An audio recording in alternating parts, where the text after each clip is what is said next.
Summer వస్తే చాలు చాలా ఎంజాయ్ చేయాలని చూస్తుంటారు. వెకేషన్కు వెళ్ళడం, ఫ్యామిలీతో కలిసి మూవీస్ చూడడం, చాలా సరదాగా గడపడానికి ఇష్టపడుతుంటారు.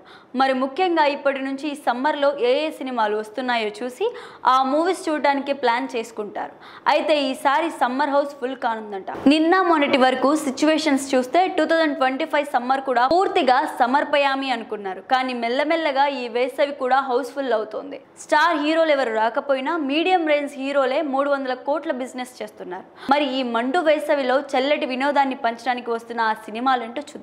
మార్చి 28న ఎట్టి పరిస్థితుల్లో హరిహర వీరమల్లు విడుదలవుతుందని నమ్మకంగా చెప్తున్నారు మేకర్స్. ఒకవేళ పవన్ వస్తే ఆ ఒక్క సినిమాకే 200 కోట్ల బిజినెస్ జరగడం ఖాయం. మరోవైపు అదే రోజు నితిన్ రాబిన్ హుడ్, ఆ మరుసటి రోజు అంటే మార్చి 29న మ్యాడ్ స్క్వేర్ సినిమాలు రానున్నాయి. ఈ రెండు సినిమాల బిజినెస్ దాదాపు 50 కోట్లకు పైగా జరుగుతుంది. మార్చి చివరి వారం నుంచే సమ్మర్ సినిమాల సందడి మొదలవుతుంది. Robin hood, Harihara Veeramallu, mad square సినిమాలు ఒక్క రోజు గ్యాప్ లోనే రానున్నాయి. పవన్ వస్తే వీటిలో కనీసం ఒక్కటైనా వాయిదా పడటం ఖాయం.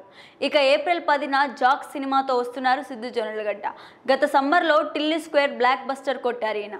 ఏప్రిల్ 18న అనుష్క, క్రిష్ కాంబినేషన్ లో వస్తున్న ఘాటి విడుదల కానుంది. 3 ఏళ్ల తర్వాత స్వీటీ నుంచి వస్తున్న సినిమా ఇది.